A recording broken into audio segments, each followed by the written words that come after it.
Достар, осы сіздерге зарплата қалай жетеді Қазақстанда, мен түсінбеймін. Мен ғана осылай ашаршылықта жүрген мен ғанамын ба, или бүкіл Қазақстан ба? Мысалға алатын болсақ, мен жасырмайын 350 мың зарплата аламын. Оның 150 мыңы пәтерге кетеді. Мысалы 100 мыңдайы менде кредитқа кетеді. В общем, қосқанда барлығын 150 мыңда кредитқа кетеді.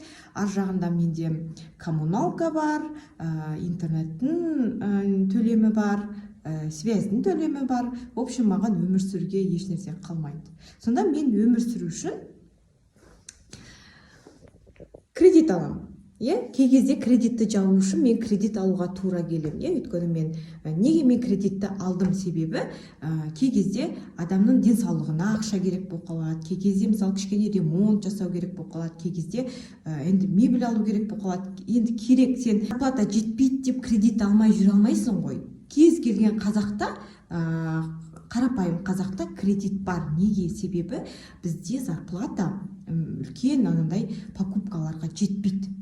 Енді сүмірейіп жүрмейсің ғой, өмір сүрмей мысалы жүре алмайсың ғой. Үкімет айтуы мүмкін, барып 2 сиыр асыра, бизнес аш деп. Барлығы бірдей бизнесмен бола алмайды. Біріншіден, бизнес бастау үшін саған ақша керек, вложение керек. Мысалы, мынандай зарплатамен, кредиттармен көп адамдарда артық ақша болмауы мүмкін. Екіншіден, барлығы бизнесмен болса, онда кім мектептерде оқытады, кім врач болады, мысалға алатын болсақ.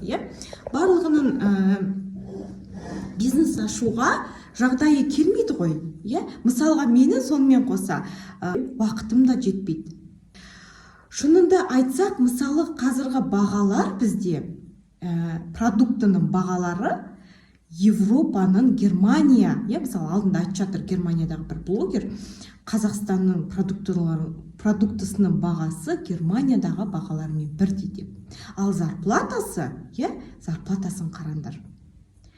Адамның, мысалы, аренданың өзі бізде бір адамның айлық жалақысына тең.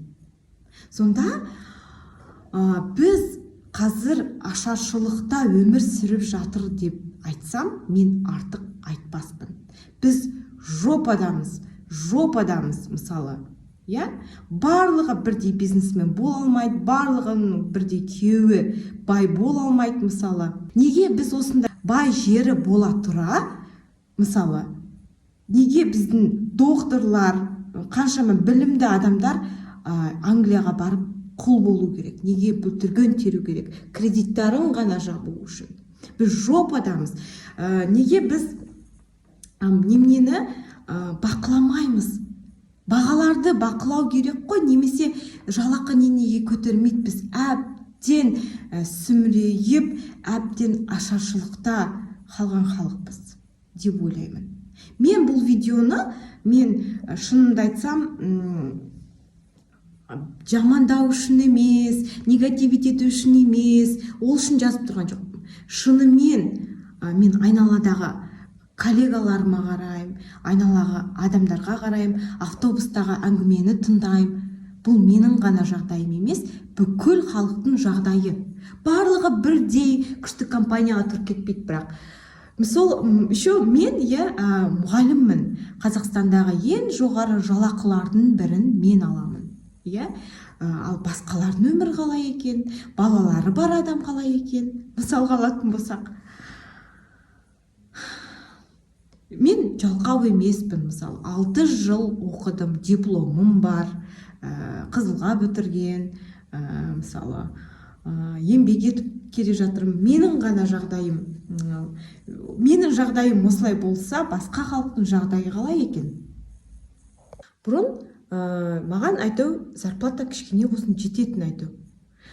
Қазір қымбатшылық басталғалы бері мен қыдырғанды қойдым, өзіме киім алғанды қойдым. Мен өзіме қымбат киім алмаймын. Киім алғанды қойдым қазір. Бұрынғы 2018, 2019, может 22 жылдардағы киімдермен жүрмін, шын айтам.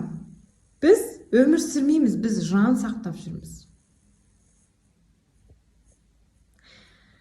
Единственный выход — это выйти хорошо замуж.